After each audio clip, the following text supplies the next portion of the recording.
First of all, I want to thank you for your service.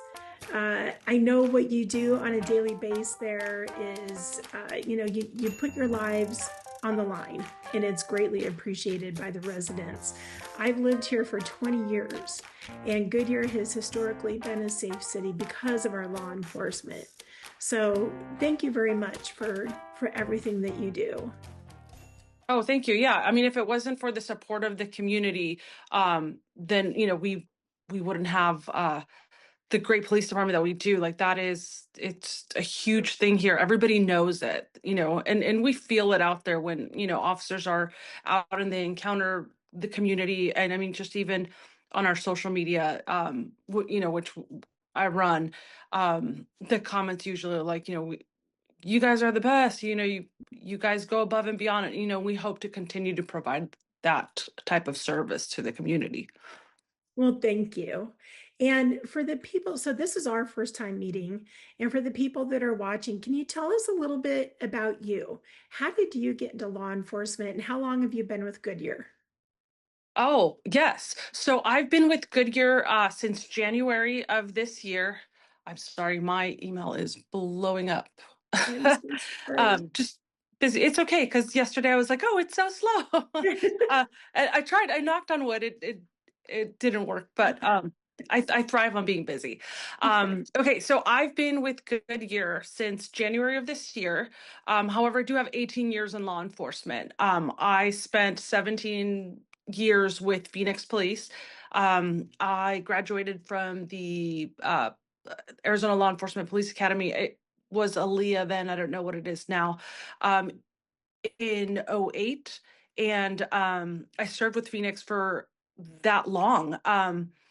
Initially, when I moved here from California. When I first moved here, I served the community that I lived in. I lived in Phoenix. I lived in Laveen. I worked in that community, and it was great. Like I knew everybody. I ran a Girl Scout troop out of that area, so just like really felt like it was, my community. As time went on, we moved out of the area, and I moved more into this area. And so when this opportunity came up, they were looking for a public information sergeant, and I was a public information sergeant with Phoenix. It just gave me that opportunity to come back to what more of what my community is. I live like 2 blocks away from the Goodyear boundary lines. But this is where I shop, where entertainment, like so much is growing here in Goodyear, all like the shopping and retail. This is where I come shop. So this is more like my community again. Do you love what you do? I really do, and I was not like a career, like, oh, this is what I want to do. I stumbled upon this career and, just through friends. And once I was here, I was like, wow, like this was really what I was meant to do. I can't imagine doing something else. At the time, I remember, so I'd stayed home as a mom for 4 years, and I was in IT before that. So I was, computer knowledge. Your computer used to go obsolete in like 4 years back then. So your knowledge has to too. So at the time when like, my babies were starting to get older, they were going to school. And I knew like I needed the interaction. I'm a very social person. So I'm like, I need to go back to work. I just either was going to go back to school to go back into, to like refresh my IT knowledge, which wasn't like really bringing me like joy. It was just, that was where the industry was going at the time. Um, and so I was like, wow, like we spend so much time away from our families. I'd rather it be like for something. And then, I had friends were like, hey, we're hiring. And I looked into it, and I took a test to see what I needed to study for a test, and I passed. I was like, oh, it kind of got fast tracked. And then once I was here, I was like, wow, like this is really, I I can't imagine doing something else. We spend so much time away from our families in, whatever it is that we do for work, and being able to serve the community really, um, it's more fulfilling. It seems like it's the perfect circle for you, being able to have the family, have the community, have a career that you love. Right, which is kind of like I've gotten into positions. I feel that at the time. So like I early on in my career, I was asked to help with the community resources in the precinct that I worked in. So I became like it was a community action officer position, and it was it was something that allowed me to have a good schedule, similar to my kids, and just kind of like grew that community love for me. And after I did that, I'm like, okay, I want to go back to police work, because I always signed up to put on a uniform and respond to 911 calls. So every time that like I had the opportunity to do that, or I got bored or stagnant in what I was doing, so I went back to patrol, and then I promoted and I went back to community services, and I loved that. I loved being able to like give people the long-term uh, quality of life resolutions, which was kind of what my team did there. And then from there, I was, asked, because I had that community side and, public speaking, we went to block watches and things like that, to go to public information.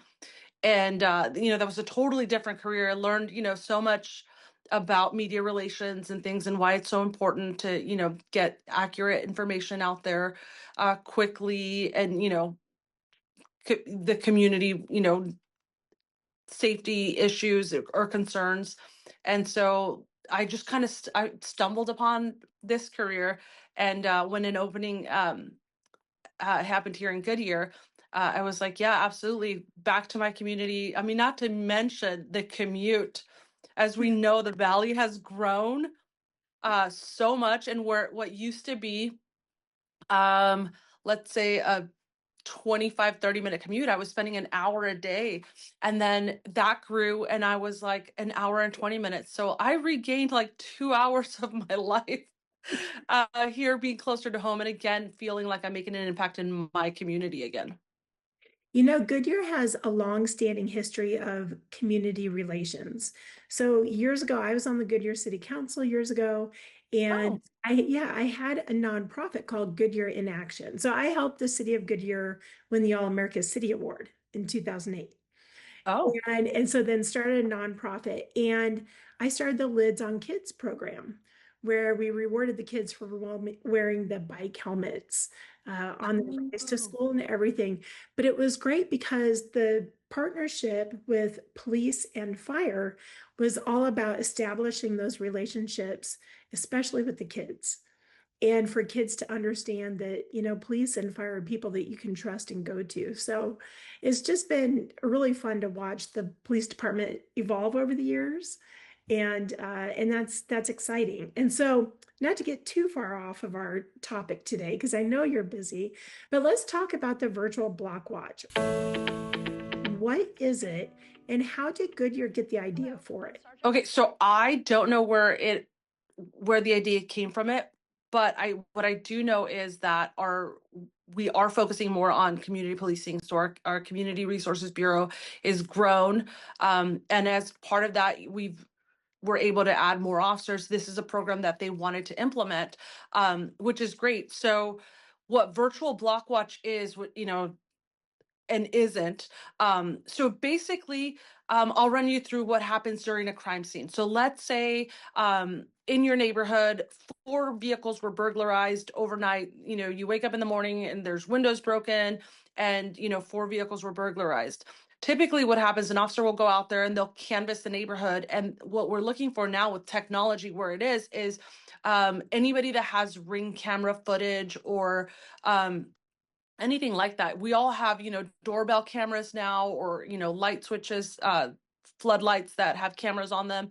So what an officer would do is look around and say like, ooh, could that have possibly captured the suspects that broke into these vehicles? And then they'll go knock on doors, leave cards for people. Same thing with investigators. For example, there was a call early this year of a reported attempted kidnapping. There was a girl that was walking to school. And so investigators will go out and they'll canvass the neighborhood, and look for any visible cameras, because if we can see the cameras, then the cameras can probably see us. And we're hoping to capture or get an idea for some follow up. That's very time consuming. And I mean, it's still best practice, and it's what we'll do. What virtual block watch is residents registering their cameras with the police department, And what you're doing is you're not giving us, we don't have access to your cameras. We can't go in there and check if a crime occurred. We can't, log onto your cameras and see what were captured. But what it does is basically you register that you have a camera, the location of where your home is, and maybe the direction that it's pointing. So then, we could look at the database and say, hey, there's 5 registered cameras on that block. We'll reach out to the homeowners and ask them to review their camera, give them maybe a time frame, and see if they believe they've captured any footage that would be helpful to the investigation. And if so, then they'll be sent a secure link where they can upload that footage that they believe might be relevant to this crime or this case for follow-up. So that's what virtual block watch really is registering your cameras with the police. We don't share that information with anybody. That's not in a database that goes anywhere. That's just held here at the police department, and it's just to help investigators figure that out a lot faster, especially nowadays. Most of us work for a living and are not home, so we don't connect, or we're constantly going back to knock on the same doors to ask, if they have camera footage. So basically, that's really what the program is. So it's virtual block watch. So does this enhance neighborhood block watch? Is this like an addition to this program? Right. So neighborhood block watch, which we're growing that program as well, is great. That's basically that's an in-person thing typically. It's neighbors getting together and having community meetings, or their own little neighborhood meetings about what's going on. Like I've always said, I could drive through your neighborhood and think everything's completely normal, and you drive down the same street and you're like, that is not normal. I know that I know my neighbor, and we actually talked, and they're on vacation in Disneyland. Nobody should be in that driveway. And so that's suspicious to you. So you may call that in. I could have driven down the street. It just looks like a car parked in the driveway, like totally normal. So block watches are great for that because nobody knows your neighborhood better than you. So you guys get together, share information. There's some programs where people will even, go on patrol. So, hey, let's walk the neighborhood together and report any suspicious activity, that type of thing. So absolutely it would enhance that. Oftentimes, we reach out to the community via the media when we're looking, we've got, hit a dead end in a case or something where, hey, we're asking for the community, anybody that saw something or has, information to share, please contact us. So we're always looking for the community to help us. You're the best eyes, and ears out there. So this is just a way to enhance that. Neighborhood block watch is fantastic. It had to be at least more than 15 years ago. We had a break-in on our street. And so we started one. And to this day, our neighbors are so close and connected. And this last week, we've had a lot going on out here, and we're all out there trying to help each other and connect. So adding neighborhood block watch and now having virtual block watch, I'm sure is a huge benefit for the city of Goodyear for your efforts. Absolutely. And our goal is to keep Goodyear safe and to be able to provide the community. And like always, technology is evolving, and, if we're not getting ahead of it, then, we're behind it. So using these tools to help us further the investigation and have, the manpower go farther, right? So instead of having a detective tied up, constantly trying to contact someone, being able to have that acts as like, hey, there's 5 cameras on this block. Let's go. Let's reach out to those folks and see if they have any information to share. It frees up that time. And in reality, you know, we we've always said if you could put a police officer on every street corner, right, you could prevent a whole lot of crime. But we can't do that. There's a lot of street corners. But what we can do is mobilize our community. No one takes pride in their neighborhood more than the people that have to live there, that want a safe environment, that, and again, taking our neighborhoods back. We don't want to allow the criminal element to come in. And by having block watches, and people's like, you know what, not here. You just basically, it's one more step to make it harder. A lot of crimes, like low level crimes, a lot of times are crimes of opportunity, which is, hey, close your garage doors, don't leave your vehicles unlocked.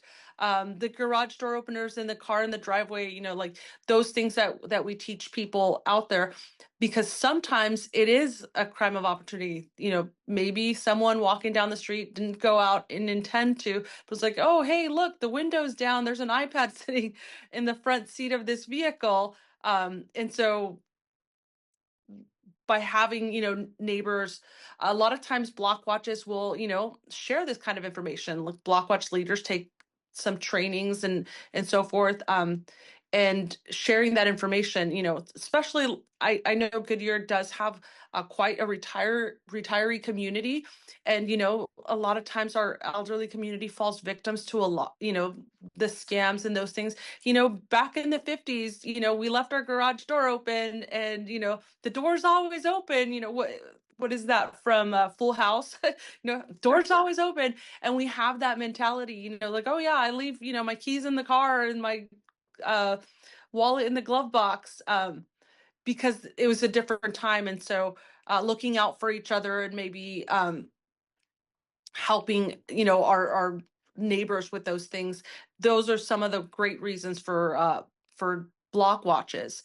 And just honestly getting to know your neighbors and getting involved in your community.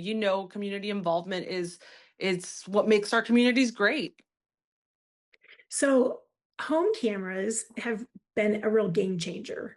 And I can't help it. Every time one of those next door things pops up, I have to watch the video of the person going by and, whatever it is. I'm sure that's been helpful for you. How much does your department rely on these home videos that are captured by residents? Is it common now?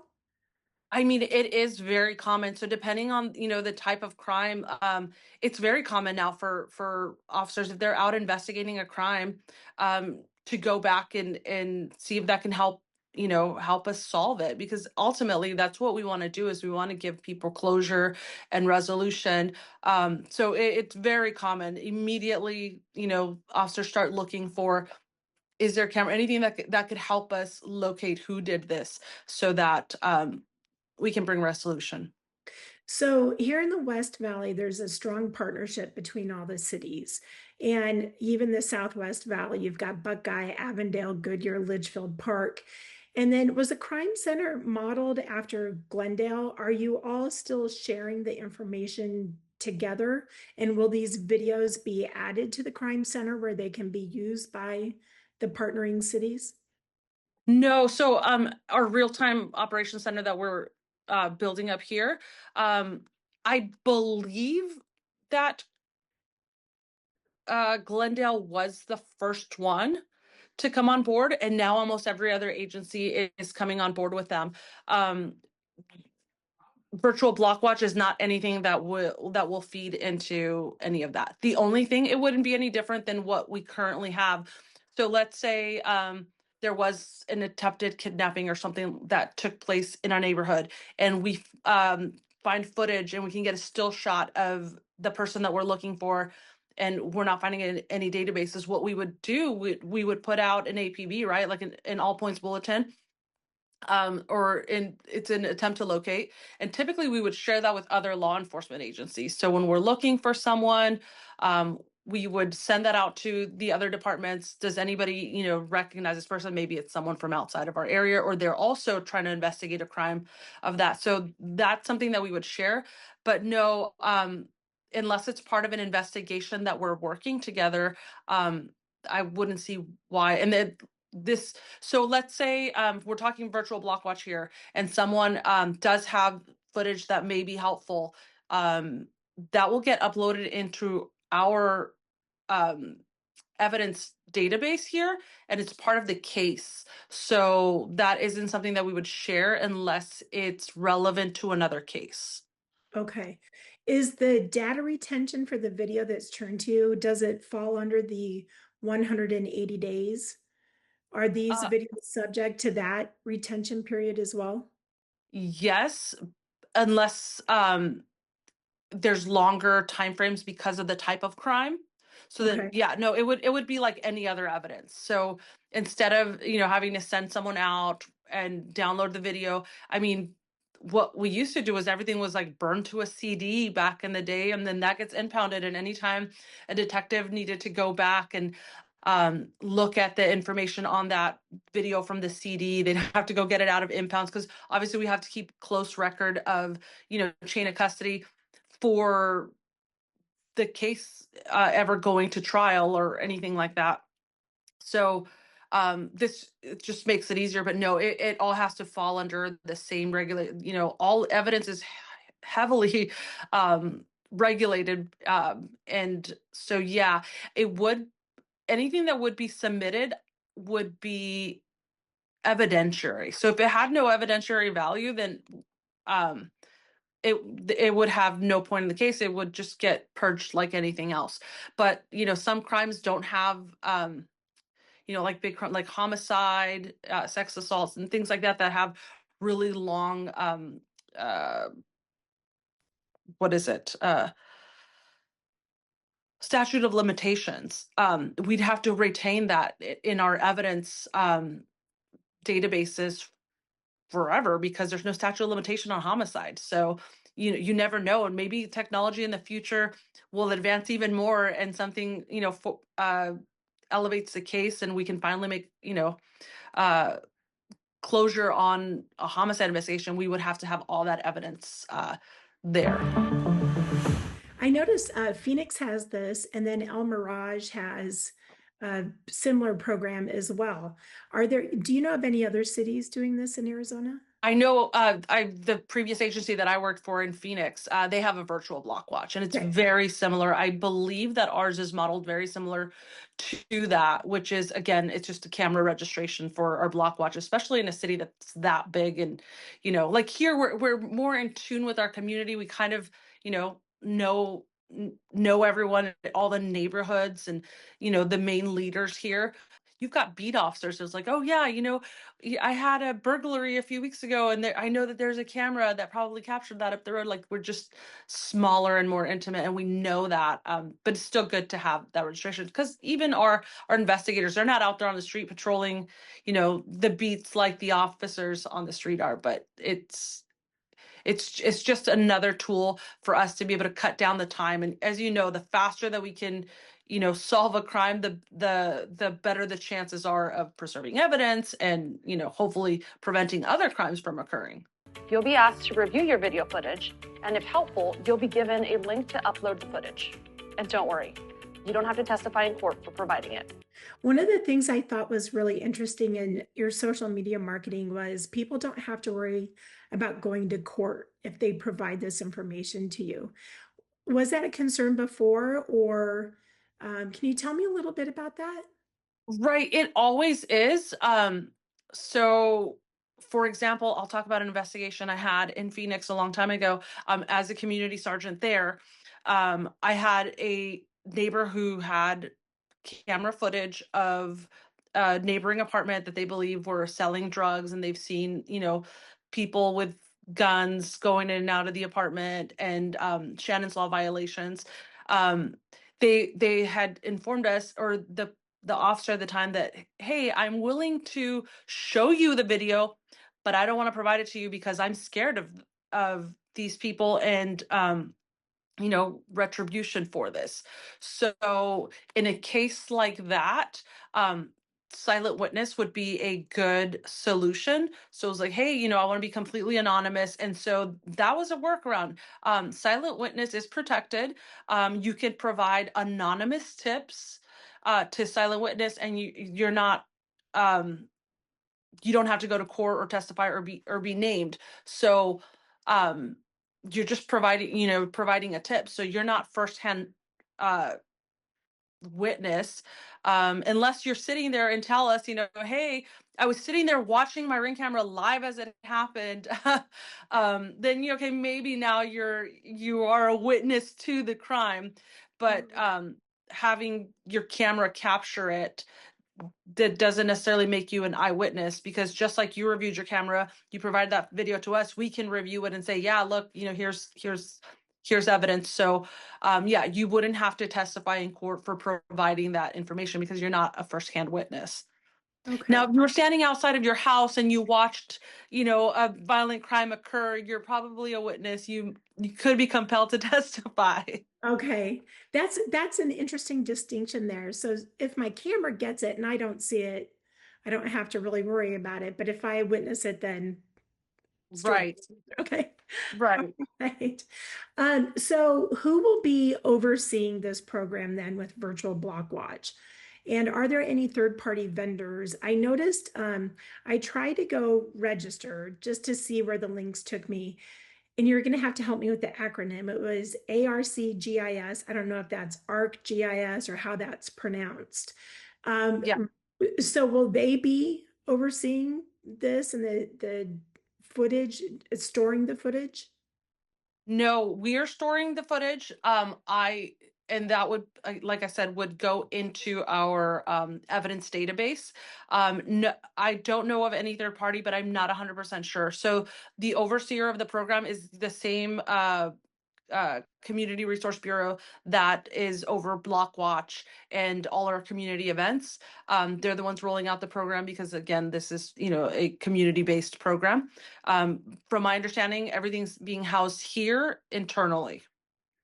And then will any of the images, let's say a car drives down with a license plate or something like that, can these images be tied to the flock hot lists?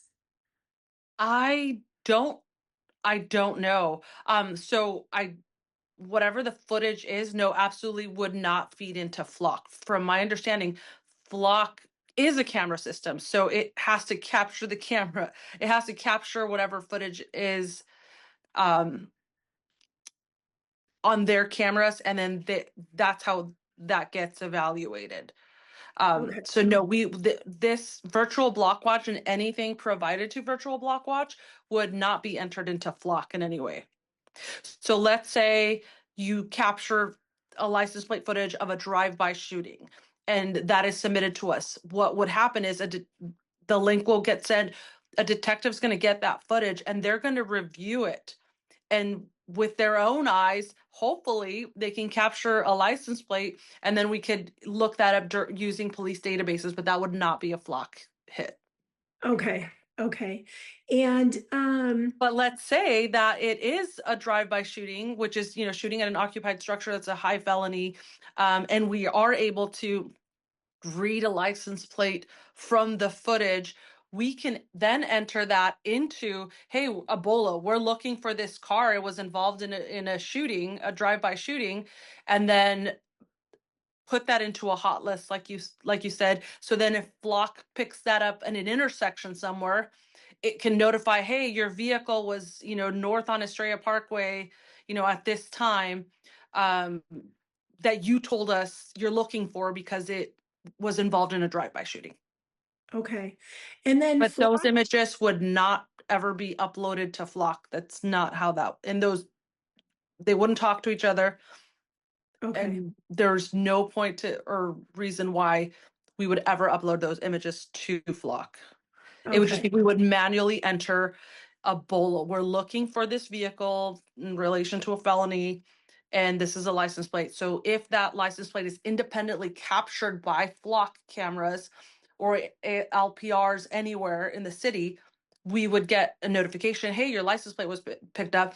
It would probably send us a picture of that license plate where it captured it, and then we could verify. It's usually, there's always a human element to the verification because, even technology is that great. Sometimes we will get a hit on a stolen vehicle or an armed robbery vehicle, and we look at it and the numbers are not, so it usually always has that human element.